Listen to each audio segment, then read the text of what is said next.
orai uns pelos outros, orai uns pelos outros. Nesse ano da comunhão, Senhor, vá movendo, Senhor, com tanta liberdade, vá movendo com tanta graça, vá movendo com autoridade, Pai.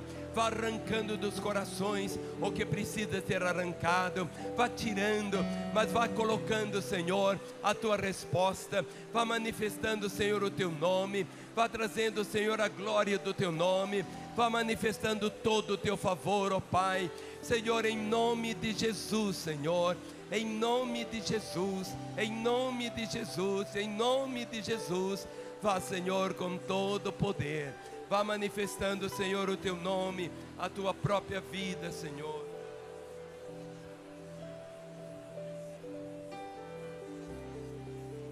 Ó Deus poderoso, ó Deus poderoso,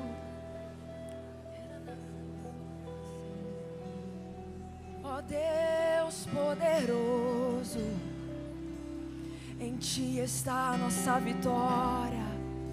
Em Ti está a nossa vitória.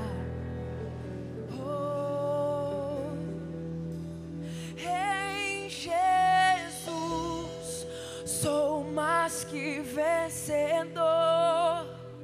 Em Jesus sou mais. Em Jesus sou mais que vencedor. Em Jesus sou mais que vencedor.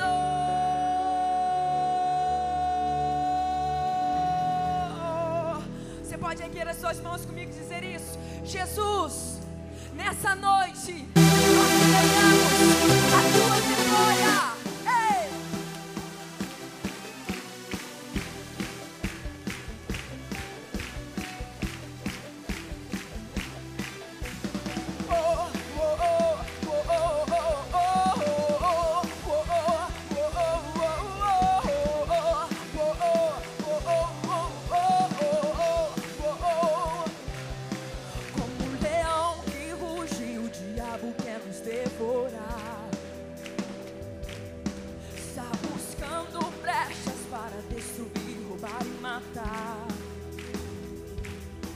Não é na nossa força que podemos vencer. Maior é Jesus em nós, vem nos defender.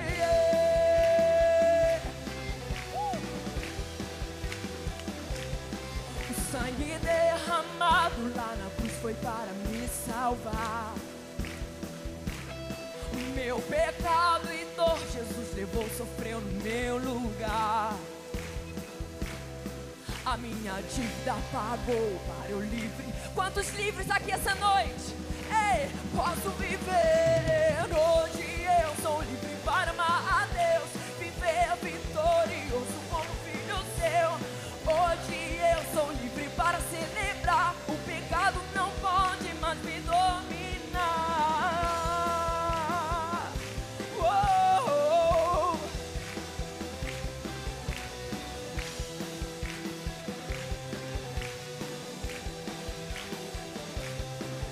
Ele vive, Ele quem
sua Bíblia, levante-a bem alta agora. Vamos falar juntos? Vamos proclamar o poder da palavra? Esta é a minha Bíblia. Eu sou o que ela diz que eu sou. Eu tenho o que ela diz que eu tenho. Eu posso fazer o que ela diz que eu posso fazer. Hoje eu serei tocado pela palavra de Deus. Eu audaciosamente confesso que a minha mente está alerta, meu coração está receptivo. Eu estou pronto para receber a incorruptível, a indestrutível, sempre viva semente da palavra de Deus. Eu nunca mais serei o mesmo. Nunca, nunca, nunca. No nome de Jesus. Amém. Eu queria chamar o pastor Elcio, por favor. O pastor Elcio, ele é brasileiro, mas ele mora nos Estados Unidos, lá em Kansas City. Essa cidade tem sido, nas mãos de Deus o Pai, uma referência para o mundo todo. E lá fez nascer algo que tem abençoado a terra. São as chamadas casas de oração. 20 por 24. 24 por 7. 24 horas, 7 dias por semana. No mundo já existem mais de 10.000 casas de oração, onde os irmãos oram às 24 horas, 7 dias por semana. Muito semelhante à nossa torre de oração também, que fica 7 por 24. A torre de adoração, quando nós estamos aqui, temos uma torre onde os irmãos 7 por 24 estão adorando o Senhor. E Ele está ali, servindo, e Ele veio como um dos preletores para trazer para o diante do trono, o congresso, não apenas as ministrações, mas a presença. E Ele vai ministrar a palavra do Pai aos nossos corações agora. Pai, obrigado a Deus pela vida do Teu filho, da sua esposa, pelo ministério de Mike Bible. Obrigado, ó Pai, pela casa de oração. E eu quero pedir, ó Pai, que nesta noite, nos lábios do Teu filho, a Tua palavra continue a nos edificar, consolar, exortar, apontar o caminho da salvação e da reconciliação, no nome de Jesus. Amém. Amém. Obrigado, pastor Márcio. Obrigado por esse privilégio de estar aqui nessa noite, sendo honrado de poder estar com vocês e podermos estar juntos, recebendo o que Deus tem para nós. Amém? Pode tomar o seu lugar.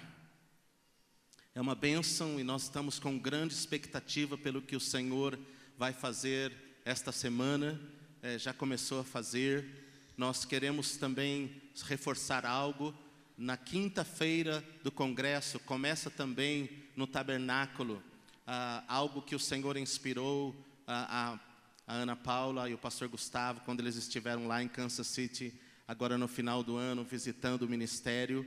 E junto com alguns outros ministérios da cidade, a partir desta quinta-feira, às 6 da tarde, vai estar acontecendo durante todo o congresso, quinta até sábado à tarde, 24 horas, oração e adoração contínua. E vocês são convidados para participar, amém? Não precisa ter inscrição para o congresso, vai estar aberto o tabernáculo, você pode vir por 1 hora, e você pode vir qualquer hora do dia ou da noite, buscar um pouco o Senhor. Nós já tivemos um pouco de treinamento e um pouco disso a sexta-noite, sábado, durante o dia, sentimos a presença do Senhor de uma forma muito especial e temos a certeza de que Deus vai estar fazendo coisas especiais nesses dias. Amém? Então prepare o seu coração, venha, acompanhe pela Rede Super. O Senhor está trazendo pessoas que vão edificar os nossos corações. Deus está estabelecendo coisas extraordinárias na terra, como o pastor Márcio falou. Deus está espontaneamente em todos os continentes, sem ser orquestrado por um homem ou um ministério. Deus tem levantado pastores, igrejas, ministérios, bases missionárias, grupo de pastores juntos na cidade, E o Senhor tem estabelecido de diversas formas, diversos modelos. Mas o Senhor está inspirando a sua igreja na terra para buscá-lo continuamente, para adorá-lo continuamente. Porque Deus quer fazer mais nessa terra. Deus quer fazer mais nas nossas vidas, amém? E a palavra do Senhor diz que se nós buscarmos o Senhor de todo o nosso coração, Ele responde quando nós buscamos. Sabe que Israel, irmãos, depois do rei Davi, passou por várias experiências, por muitos períodos negativos, passou por muitos anos de derrota, porque eles abandonaram. E todas as vezes que Israel passava por lutas, às vezes por uma geração inteira, a Bíblia fala simplesmente porque eles abandonaram o caminho de Davi, seu pai, abandonaram o caminho de buscar Deus, abandonaram o caminho de colocar Deus em primeiro lugar. Mas também a Bíblia nos fala que por 7 vezes ao longo desses anos, Israel experimentou o avivamento depois de Davi. E nessas 7 vezes, a Bíblia fala que Deus olhou e houve um homem, houve uma pessoa, houve um grupo de pessoas. E diz assim a Bíblia, e eles voltaram a buscar a Deus, conforme Davi buscava, conforme o coração de Davi. E quando Deus via este coração de desejo de buscá-lo, Deus respondia com avivamento, com prosperidade, com graça. A nação crescia, aquela geração era abençoada, as famílias desfrutavam de grandes vitórias. Amém? Deus está nos convidando neste momento para abrirmos o nosso coração para Ele, para buscarmos mais a Ele. Essas casas de oração no mundo são, na verdade, um convite de Deus. A igreja aqui, não é que é receptiva a cada domingo, com tantas reuniões, tantas oportunidades, é também um convite de Deus, para que as pessoas, para que você, para que nós possamos buscar Deus. Amém? Eu quero falar com vocês nessa noite por alguns minutos, exatamente sobre isso. Eu quero, na verdade, contar uma história para vocês de um desses homens, um desses jovens, em um desses períodos. Um novo rei, um homem, um jovem que começou a reinar com apenas 25 anos de idade. E ele foi um desses que escolheu fazer o que era reto aos olhos do Senhor. Escolheu andar no caminho de Davi, seu pai. E nós vemos que por causa da sua escolha, a sua casa foi salva, sua cidade foi salva, sua geração foi abençoada. Ele escolheu construir uma história em Deus. E quando a crise veio, porque ele tinha uma história em Deus, ele pôde ter vitória. Ele pôde ter a interferência de Deus. Nesta noite, vocês que estão aqui, vocês que estão recebendo pela transmissão, eu quero fazer esse convite para você. Se você é visitante, está aqui pela primeira vez, ou vendo, ouvindo pela primeira vez, quero convidar você a começar a pensar, a construir uma história em Deus. Se você já caminha com o Senhor, eu quero desafiar você a continuar firme, pensando, vale a pena eu perseverar e construir a minha história em Deus. Vamos lá, eu estou falando o texto que eu estou falando, a pessoa que eu estou falando está num livro da Bíblia que é 2 Crônicas. Se você puder abrir a sua Bíblia em 2 Crônicas, capítulo 29. 2 Crônicas 29, do verso 1 ao verso 5.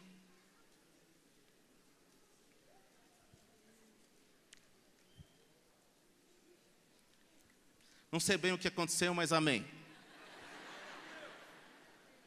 Desse jeito vocês assustam os visitantes que vêm aqui, irmãos.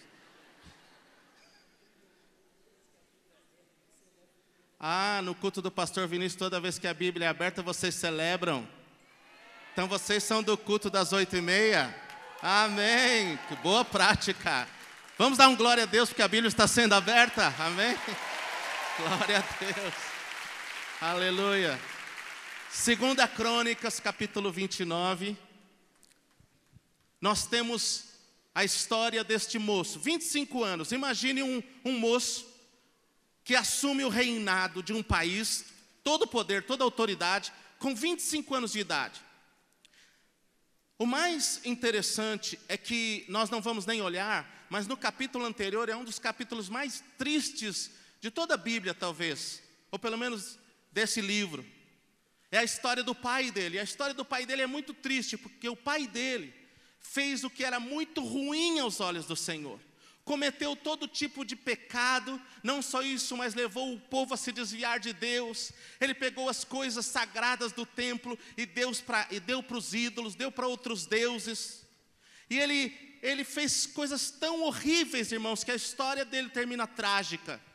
Ele até morreu antes do seu tempo. Por isso até o seu filho começou a reinar jovem, com 25 anos. Mas a Bíblia começa assim: Ezequias tinha 25 anos de idade quando começou a reinar, e reinou 29 anos em Jerusalém. E era o nome da sua mãe Abia, filha de Zacarias. Verso 2: e fez o que era reto aos olhos do Senhor. Frase maravilhosa: fez o que era reto aos olhos do Senhor, conforme tudo quanto fizera Davi, seu pai. Verso 3: no primeiro ano do seu reinado, no primeiro mês, abriu as portas da casa do Senhor e as reparou. Trouxe os sacerdotes, os levitas, ajuntou-os na praça oriental. Eles disse: ouvi-me, ó levitas, santificai-vos agora, e santificai a casa do Senhor, Deus dos vossos pais, e tirai do santuário toda imundícia. Que texto maravilhoso. Esse jovem, ele já começa dizendo: eu quero fazer o que é certo, eu quero que a minha história, a minha jornada, eu não quero que a minha vida termine trágica como a do meu pai, como a da geração anterior. Eu quero fazer aquilo que é correto. E ele começa a dar os passos certos em direção a construir uma história em Deus. Eu quero convidar você a folhear a sua Bíblia 3 capítulos, ir comigo para 2 Crônicas capítulo 32. É só 3 capítulos e nós vamos ler o verso 1 de 2 Crônicas 32. E nós já vamos voltar um pouco na história, mas eu quero que nós nos posicionemos aqui para você apreciar a importância desse convite de Deus para você, para mim, para nós construirmos uma história em Deus. Em 2 Crônicas 32, verso 1, está escrito o seguinte: depois destas coisas e desta verdade, isto é, depois de tudo que esse rei Ezequias, esse homem fez, depois das coisas que ele fez, da verdade que foi descrita sobre ele, da verdade que ele andou, veio Senaqueribe, rei da Assíria, e entrou em Judá, e acampou-se contra as cidades fortificadas, e intentou apoderar-se delas. Vendo, pois, Ezequias que Senaqueribe vinha e que estava resolvido contra Jerusalém. Irmãos, entre o capítulo 29, que foi o primeiro texto que nós lemos, e o capítulo 32, está mais ou menos 22 anos. Tem um gap de 22 anos entre o começo do reinado dele e essa situação.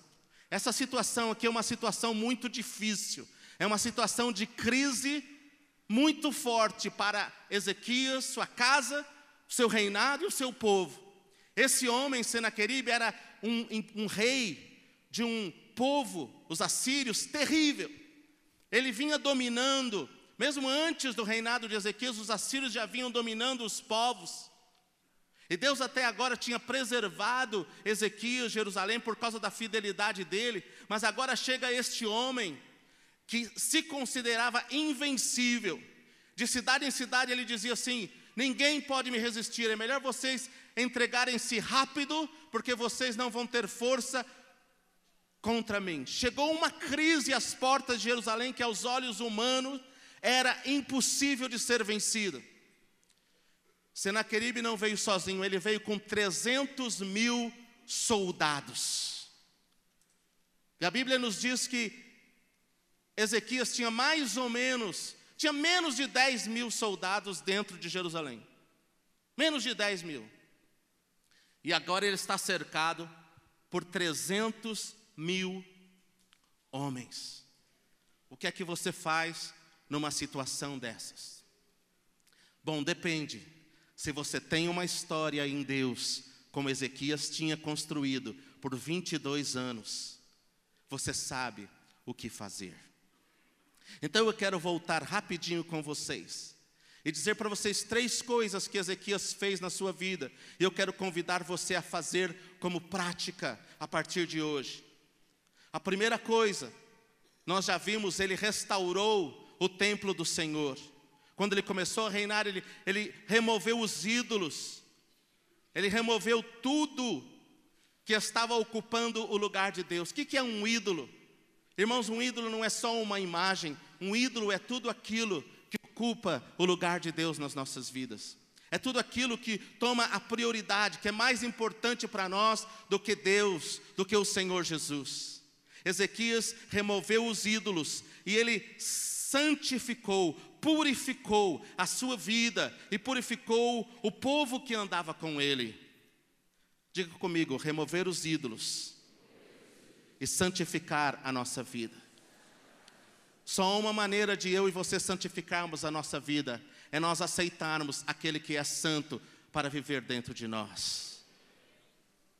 Quando você recebe Jesus Cristo como Senhor e Salvador da sua vida, quando você entrega o seu coração, a Bíblia diz que você é transformado em nova criatura. Você é declarado santo porque o Senhor te santifica. E aí você começa a andar nesse caminho de santificação. Santificou. A segunda coisa que Ezequias fez, está no verso 25, ele restaurou a adoração no meio do seu povo. A Bíblia é muito clara em dizer que ele restaurou a ordem de Davi. E a ordem de Davi era o seguinte: Davi, quando começou a reinar, colocou o tabernáculo no meio da cidade de Jerusalém, colocou a arca e colocou cantores e adoradores. E por 24 horas, 7 dias por semana, pela primeira vez na história, Davi estabeleceu adoração contínua na terra. Assim como em volta do trono de Deus, nunca a adoração para, nunca a intercessão para, como está escrito em Apocalipse 4, Davi estabeleceu por mais de 30 anos, as primeiras 3 décadas do reinado de Davi, o centro do governo de Davi era a adoração e a intercessão em Jerusalém. Os salmos que nós cantamos hoje, na sua maioria foram escritos naquele período. As revelações sobre a vinda de Jesus, a primeira vinda de Jesus, vieram a Davi, aqueles homens, porque eles estavam lá no tabernáculo, adorando ao Senhor, buscando ao Senhor, fazendo o revezamento. Davi estabeleceu algo que tocou o coração de Deus. E a Bíblia diz que quando Ezequias buscou um avivamento, ele restaura isso. Em 2 Crônicas 29, 25, está escrito o seguinte: e pôs os levitas na casa do Senhor com símbolos, com saltérios, com harpas, conforme o mandato de Davi e de Gade, o vidente do rei, e do profeta Natã, porque este mandado veio do Senhor por mão dos seus profetas. Ele restaurou a adoração contínua. Eu acredito que uma das coisas que Deus está fazendo na terra hoje é restaurar no meio da igreja essa adoração contínua, essa intercessão contínua, para que nós experimentemos, tenhamos a oportunidade de construir uma história profunda em Deus. Irmãos, em breve, nessa cidade, qualquer hora do dia ou da noite, você vai poder ir em um lugar onde a adoração ao nosso Deus estará acontecendo. E você vai poder gastar 1 hora, poder gastar 2 horas, 3 horas, seja 3 da manhã, seja o que for. Deus está fazendo isso porque Ele está nos dando um convite, uma oportunidade para construirmos uma história nele. Terceira coisa que Ezequias fez, ele não só chamou as pessoas e disse: vocês precisam ir lá. Ele não só apontou os oficiais para restaurarem o templo. Ele em si mesmo se tornou um homem de oração e de adoração. Nós encontramos este rei jovem por várias vezes. No capítulo 29, verso 27, nós o encontramos liderando a adoração, junto com os sacrifícios. E a Bíblia diz que ele oferecia ofertas ao Senhor. E a quarta coisa que Ezequias fez, eu gosto muito disso, e eu vou deixar você com essas 4 coisas. Lembre-se, ele se santificou, ele removeu a adoração, o ídolo, ele restaurou a adoração contínua, ele era um homem de oração e um homem de intercessão, ele era um homem que adorava a Deus, ele não deixou o fato dele ser um rei ocupado, cheio de coisas para fazer. Imagine você tendo que atender um reino, você tendo que receber pessoas de fora, tendo que liderar um exército, tendo toda essa ocupação. Ainda assim, nós encontramos este homem indo para a casa do Senhor, cultuar a Deus, buscar a Deus, consistentemente. E ele construiu uma história em Deus. E a quarta coisa, eu amo isso. Ezequias se cercou de homens de Deus que oravam com ele. Oh, amados, como isso é precioso, especialmente quando vem a crise. Cerque-se de pessoas que amem a Deus, que amam a Deus. Quantas vezes as nossas amizades mais atrapalham, mais impedem, quando nós temos uma crise, ao invés de nos levar para o lugar certo, acabam dando o conselho errado. Mas quando você está num pequeno grupo, numa célula, quando você tem um grupo de pessoas que amam a Jesus com você, e você ora com eles, isso traz segurança, força, e faz com que a sua história seja uma história de vitória. Sabe quem era amigo de Ezequias? Diz assim, em 2 Crônicas 32, 20. Porém o rei Ezequias e o profeta Isaías, filho de Amós, oraram contra isso e clamaram ao céu. Quantos aqui gostariam de ter como melhor amigo o profeta Isaías? Eu gostaria. Que bênção, não é? Aquele jovem irmão soube escolher amizades. Eu fico pensando, você é um rei, você pode ter as pessoas influentes, você pode ter as pessoas mais badaladas do mundo, você pode ter as pessoas bonitas à tua volta, você pode viver de festa em festa, e ele escolhe andar com um profeta que era até meio esquisito, fazia umas coisas que eram não comuns. Mas por que, irmãos? Porque este homem estava construindo uma história em Deus, e ele tinha sabedoria. Construa uma história em Deus, cerque-se de pessoas, mesmo dentro da sua casa, lá no seu lar, crie um ambiente onde Deus seja buscado, um ambiente de oração, um ambiente onde você possa, você e seu esposo, você e seus filhos, você como família, buscar a Deus, porque isso vai ser muito importante ao longo da sua vida, mas especialmente em tempo de crise. Bom, irmãos, vamos para a última parte. Quando veio a crise, Ezequias sabia para onde ir. Quando veio a crise, quando o rei Senaqueribe mandou um recado para ele dizendo assim: não adianta você tentar fechar a cidade, não adianta você tentar se proteger. Você sabe que ele fechou a cidade, e ele fez exatamente o que ele costumava fazer por 22 anos. Ele foi orar.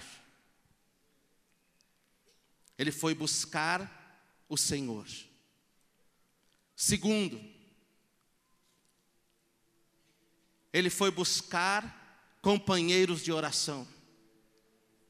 Ele chamou Isaías, chamou os sacerdotes, chamou os levitas. Eles foram juntos para o templo dizer assim: é impossível essa situação, mas vamos buscar a Deus, vamos ver o que Deus faz, vamos ver o que Deus fala.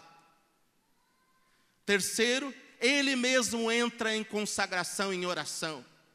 Isaías capítulo 37 tem a descrição da oração de Ezequias. É uma das orações mais belas da Bíblia. Nós não vamos ler, mas anote para você ler em casa. Isaías capítulo 37. Ele ora ao Senhor. E aí, irmãos, ele fala assim: vamos ouvir o que Deus está falando. O profeta Isaías vem e ele fala: Isaías, o que Deus está falando? Vamos orar juntos, vamos esperar em Deus. E o Senhor fala através da boca de Isaías: não abram os muros, não se entreguem, esperem, esperem, porque eu vou agir. Irmãos, sabe o que é maravilhoso? É que no meio de toda aquela pressão, o rei batendo a porta, o rei Senaqueribe era tão sagaz que ele mandou mensageiros na porta do muro falar em hebraico, na linguagem do povo. E eles gritavam assim: esse rei de vocês que confia em profetas, esse rei de vocês que confia em Deus, falando isso em hebraico, olha, ele vai destruir todos vocês. Se vocês se entregarem hoje, eu poupo vocês, eu só mato o rei. Mas se vocês não se entregarem hoje, eu vou matar todo mundo. Eu vou destruir todos vocês, não vou ter misericórdia. Porque nenhum Deus da terra até hoje foi suficiente para livrar nenhum povo das minhas mãos. E o povo escutando isso na língua deles, gritado lá de baixo. O rei Ezequias dá uma ordem: Deus falou para esperar e nós vamos esperar. Quando Deus falar para você esperar, irmãos, espere. Não saia desesperado. Nós não somos como as pessoas aí de fora, que em meio à crise agimos como pessoas naturais. Mas nós precisamos construir uma história em Deus. Porque Ezequias tinha uma história em Deus, ele pôde confiar na palavra profética. O que você faz? Fala: puxa, se eu não abrir o portão, meu povo pode morrer. Se eu esperar ainda mais uma noite, ele está dizendo que amanhã não tem mais tempo. Mas Deus falou. E irmãos, ele pôde confiar em Deus, porque ele tinha uma história em Deus. E ele esperou. E sabe o que aconteceu naquele mesmo dia? Veio uma outra palavra do Senhor através do profeta Isaías. Uma outra palavra do Senhor. E eu quero ler este versículo com vocês, nós vamos finalizar aqui. Porque o Senhor disse: porque você foi fiel, porque você esperou, porque vocês me buscaram, porque vocês guardaram o coração, porque vocês se santificaram, hoje eu vou mostrar para Senaqueribe e para o mundo quem é o Deus dos exércitos, quem é o Deus verdadeiro. E o Senhor, irmãos, disse, aleluia, porque Deus é Deus. E o Senhor disse através do profeta Isaías: ainda esta noite eu vou enviar um anjo e eu vou dar a vitória a vocês. Ainda esta noite, durmam tranquilo, não precisa nem colocar guardas nas muralhas. Ainda esta noite eu vou enviar um anjo, e este rei Senaqueribe morrerá pelas mãos dos seus próprios filhos. Essa foi a palavra de Deus. Ainda esta noite. Sabe o que aconteceu?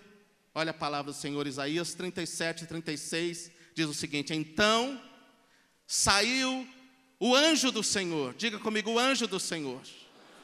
Sabe que todas as vezes, a maioria dos estudiosos da Bíblia acreditam que quando o Velho Testamento se refere ao o anjo do Senhor, é uma referência a Jesus Cristo. E eu acredito que é correto isso, eu gosto de pensar assim: o Senhor dos exércitos. O próprio Senhor Jesus, numa antecipação da sua vinda à terra, veio como o anjo do Senhor interferir naquela situação, porque alguém construiu uma história em Deus, alguém foi fiel, alguém esperou. E diz assim: saiu o anjo do Senhor e feriu no arraial dos assírios 185 mil deles. E quando se levantaram pela manhã cedo, eis que todos estes eram corpos mortos. Assim Senaqueribe, rei da Síria, se retirou, se foi, voltou e habitou em Nínive. E sucedeu que, estando ele prostrado na casa de Nimrod, seu Deus, Adramoleque e Serazer, seus filhos, o feriram à espada. Escaparam para a terra de Ararat, e Ezer-Radom, seu filho, reinou em seu lugar. Aleluia! Esse é o nosso Deus. O Deus que dá vitória em situações de crise, em situação impossível, em situação que seja qual for a sua situação nessa noite, seja qual for a sua situação em casa, você que está ouvindo, vendo, vocês aqui, mas há um convite, irmãos. Eu quero deixar esse convite com você. Construa uma história em Deus. Construa, comece a construir hoje. E se você já vem construindo, persevere. Às vezes parece que não está acontecendo nada. Você vem na reunião de oração, você vem nos cultos, você vai na célula, você vai na sala de oração e você adora, você trabalha na obra do Senhor e passa 1 ano, passa 2, passa 10. Pode passar o que for, mas quando vem a crise, e ela vem, irmãos, e uma grande crise está vindo sobre este mundo, não só no Brasil, mas no mundo todo, e outras crises virão. Nós sabemos que temos aquele que é o Senhor dos Senhores, e teremos uma história em Deus, e quando nós temos uma história em Deus, tudo é diferente. Amém? Curve a sua cabeça, feche seus olhos. Pai, obrigado pela tua palavra nesta noite, porque o Senhor nos dá oportunidades, e esta noite o Senhor está dando mais um convite, para que o teu povo construa histórias da sua vida, com seus filhos, com sua família, em Deus, em Jesus. Ó Deus, que eles sejam renovados, cheios de Ti, cheios da sua glória. Levanta um povo, Senhor, que construa uma história em Ti nessa cidade. Levanta este povo ainda mais, fortalecido no Senhor, amando o Senhor, dedicando-se ao Senhor, para construir essa história em Ti, Pai. Em nome de Jesus. Em nome de Jesus. Queridos, coloquemos-nos em pé. Continue com a sua Bíblia aberta.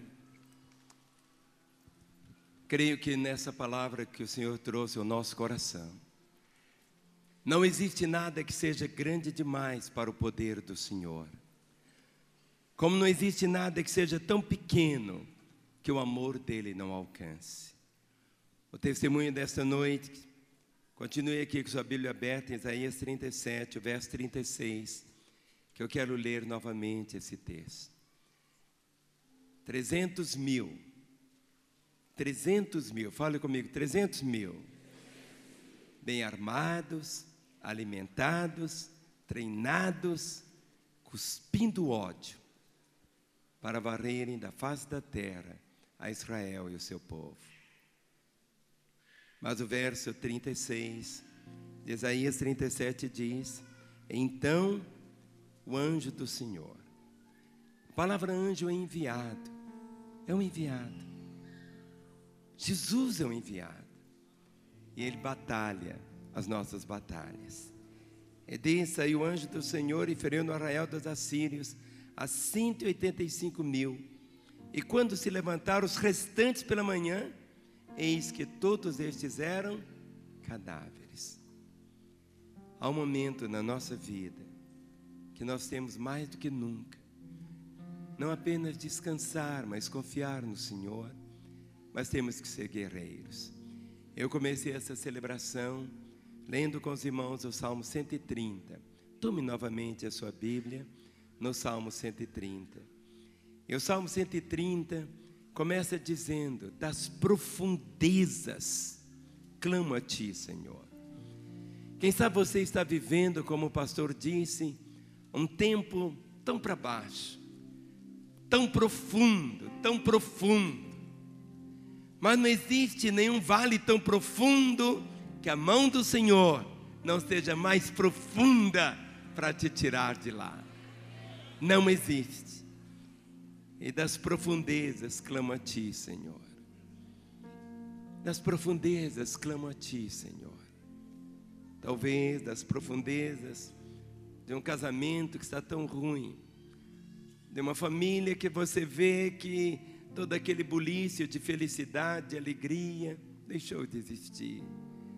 Talvez seu próprio corpo tão decrépito por tantas enfermidades, a profundeza de enfermidades, seja o que for. O verso 2 diz: escuta, Senhor, a minha voz. Vamos falar? Escuta, Senhor, a minha voz. Outra vez: escuta, Senhor, a minha voz. E a minha voz pode ser uma lágrima, pode ser um gemido, pode ser apenas um suspiro. Escuta, Senhor, a minha voz. Estejam alerta os teus ouvidos às minhas súplicas. O verso 3 ele diz: se observares, Senhor, iniquidades, quem, Senhor, subsistirá? Tudo que recebemos do Senhor é pela graça. Graça é tudo que eu preciso, mas eu não mereço. Isso é graça. Nunca vamos receber algo do Senhor pelo meu esforço, eu consegui. Isso é religião. Graça é esse favor imerecido. Se observares, Senhor, iniquidades, Senhor, quem subsistirá? Mas o verso 5 diz: contigo, porém, está o perdão para que te temam. Contigo está o perdão. A bênção primeira na nossa vida é aquela que toca o nosso espírito, é o perdão. Ao ponto de Jesus falar: o que adianta o homem ganhar o mundo inteiro se ele perder a sua alma? Se ele não tiver o perdão para os seus pecados, se ele não tiver o perdão para ter a vida eterna.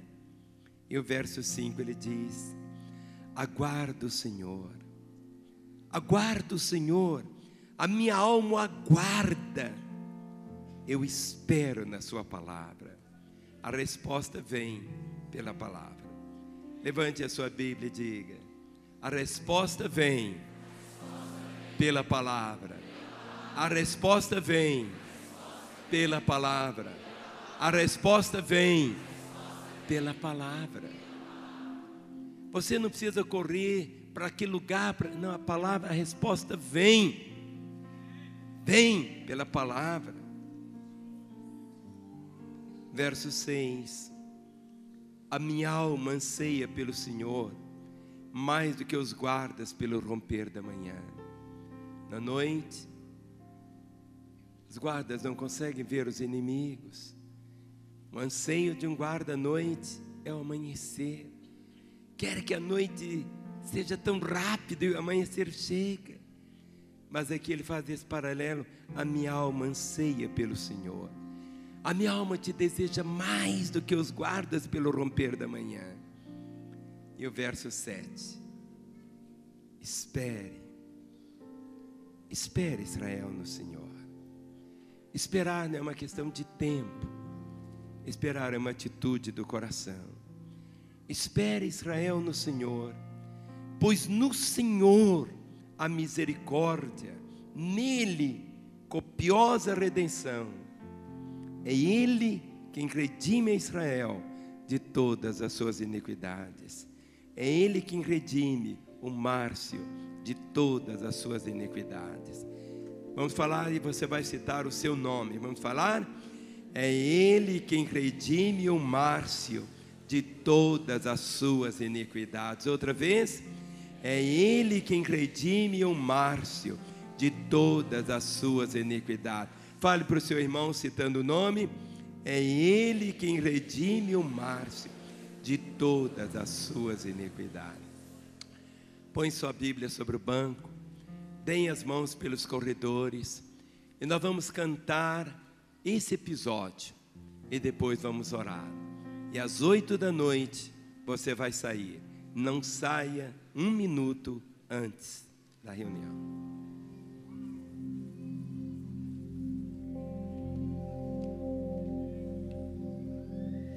Ouve, Senhor, as palavras de afronta. Escuta, ó Deus, o que diz o inimigo contra mim. Se levanta para intimidar, dizendo que o Senhor não me livrará.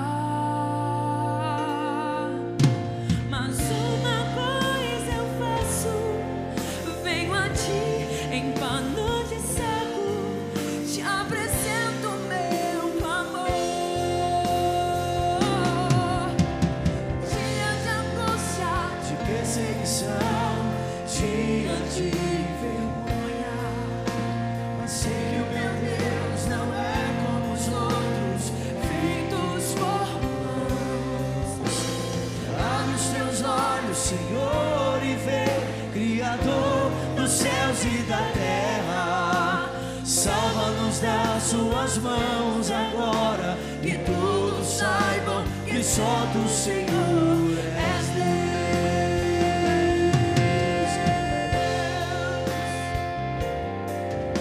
Assim diz o Senhor, o Deus de Israel. Ouvi, filho meu, a oração que fizeste a mim. Eu defenderei a tua vida e te salvarei por amor de mim. E acerca do inimigo, digo assim, não corres perigo. Zombarei, ó filha de Sião.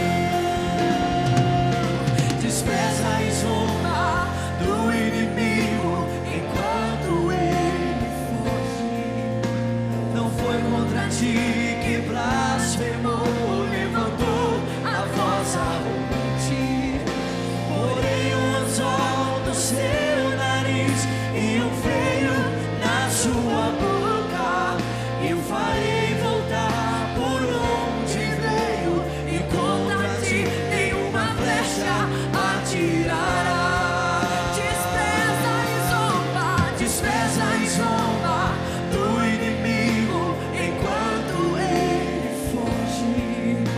Não foi contra ti que blasfemou, nem levantou a voz arrogante. Porém um anzol no seu nariz e um freio na sua boca. E o farei voltar por onde veio, e contra ti nenhuma flecha atirará.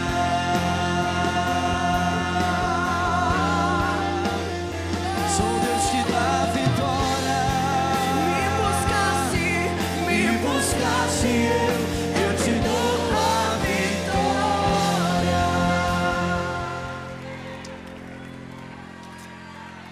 Em qualquer circunstância, em qualquer momento,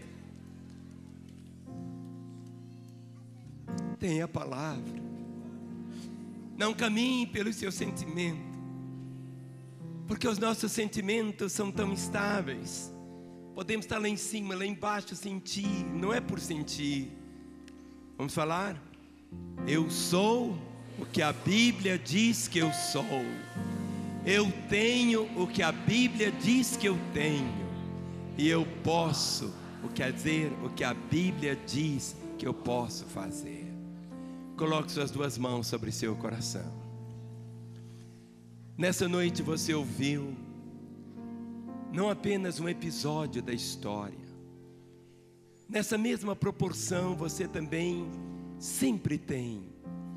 A palavra diz para sermos vigilantes, porque o inimigo anda em nosso derredor como um leão procurando alguém que possa tragar.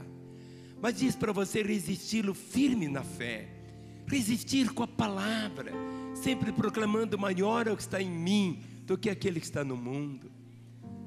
Não dê brechas para ele. A palavra diz: não deis lugar ao diabo. Não deis lugar ao diabo. Talvez os conflitos na sua casa estão vindo pela televisão. Quanta porcaria, quanta miséria, quanta situação tão perversa, demoníaca entra dentro da sua casa pela TV. Deixe só no 23. Ontem eu estava em Campo Belo com uma irmã de 95 anos. Ela fez uma escolha na vida dela. Ela só assiste a Rede Super. Eu saí daqui de Belo Horizonte até lá, só para abraçá-la, para beijá-la, e ver aquela mulher de 95 anos, cheia de vida, olhos cheios de vida, apaixonada pelo Senhor. Feche as portas, feche as portas. O inimigo, ele é mentiroso, é o pai da mentira. Por isso você viva o que a palavra do Senhor diz para você. Espere no Senhor. Pois no Senhor há misericórdia, nele copiosa redenção.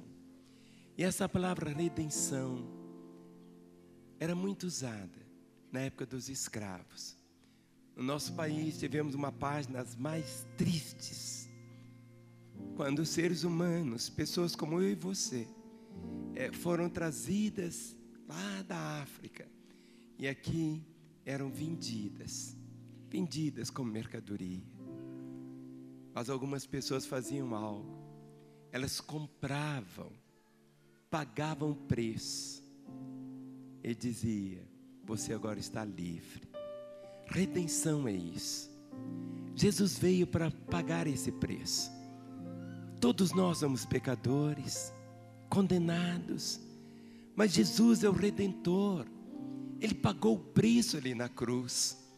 Nessa semana, quando celebramos a morte dele, a palavra diz que nós fomos comprados. Não foi com ouro, não foi com prata, não foi com coisas corruptíveis desse mundo, mas fomos comprados pelo sangue dele. A cruz ficou tinta do seu sangue, e em cada gota do seu sangue era o preço que ele pagava pela minha e a sua redenção. Eu não conheço todos que estão aqui, ou aqueles que nos assistem, mas eu sei que o Senhor os conhece, porque a Bíblia diz que o Senhor conhece os que são dele. E a pergunta que eu tenho é essa: você já se entregou a Ele? Você já o tomou como seu Senhor e Salvador? Ou quem sabe você é alguém que um dia andou nos caminhos dele e se afastou? Hoje é o dia da sua volta, e o Pai vai dizer: esse meu filho estava morto e reviveu, estava perdido e foi achado. Com as suas duas mãos sobre seu coração, com seus olhos fechados, ore.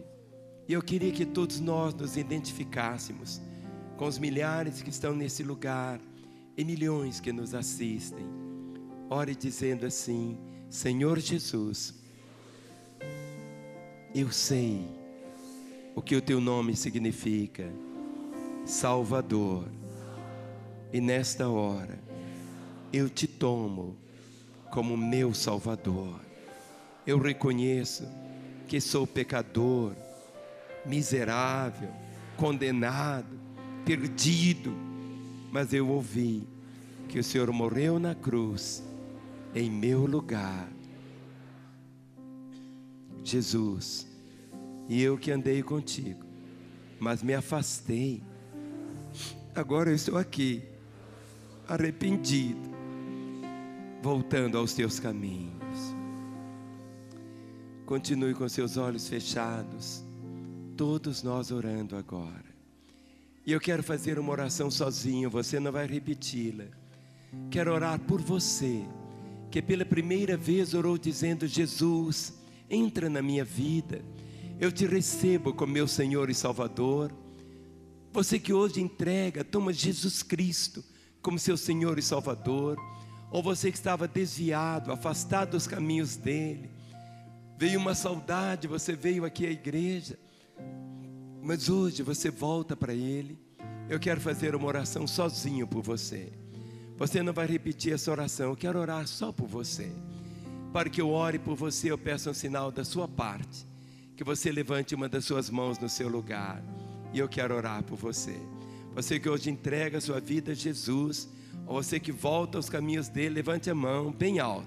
Aquele moço de blusa azul, vá levantando sua mão, sem constrangimento algum. Você está na casa de Deus, é o melhor lugar para você ser tudo que Deus quer que você seja, sincero.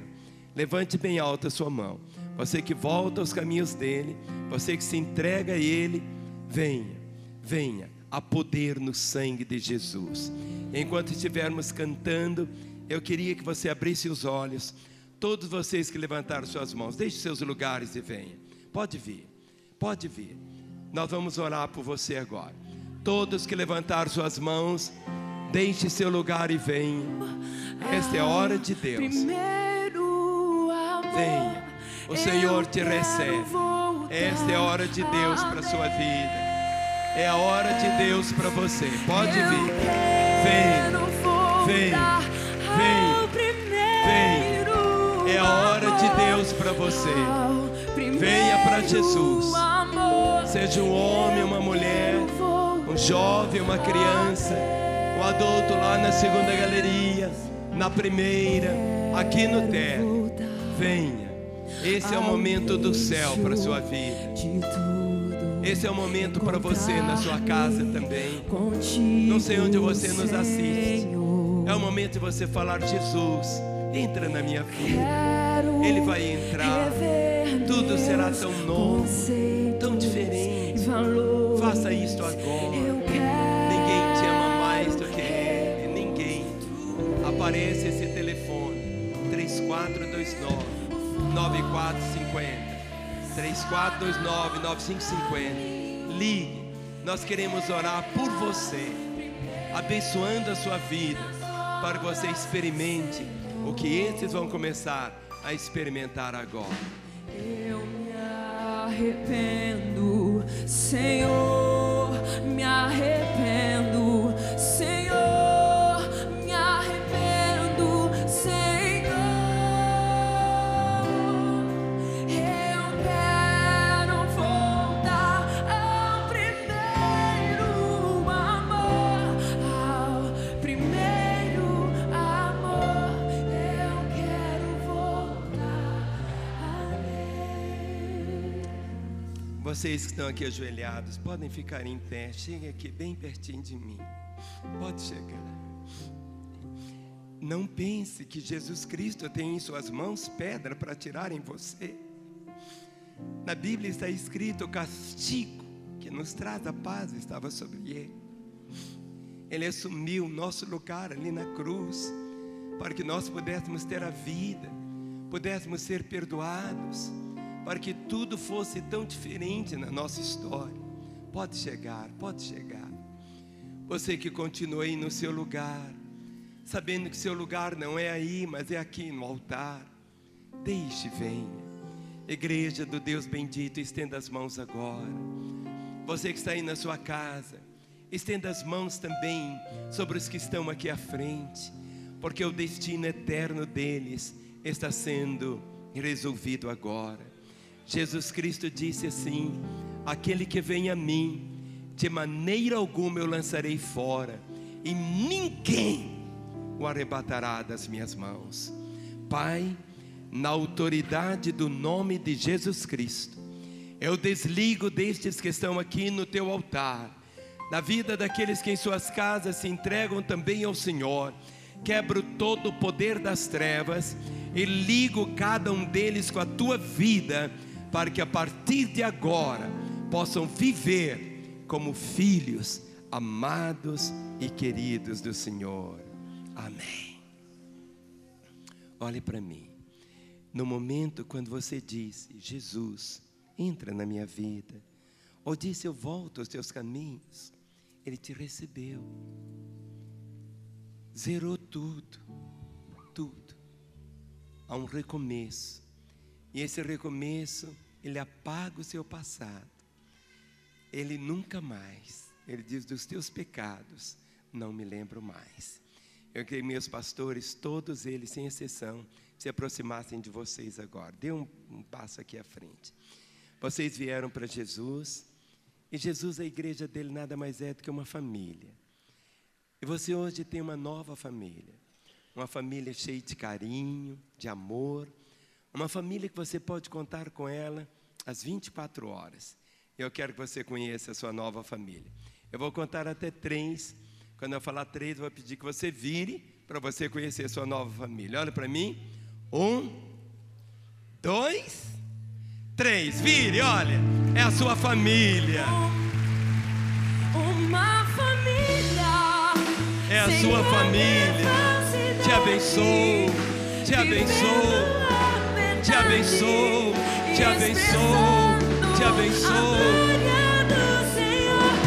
Te abençoo. Te abençoo. Te abençoo. Te abençoo. Te abençoo. Bem-vindo à família de Deus.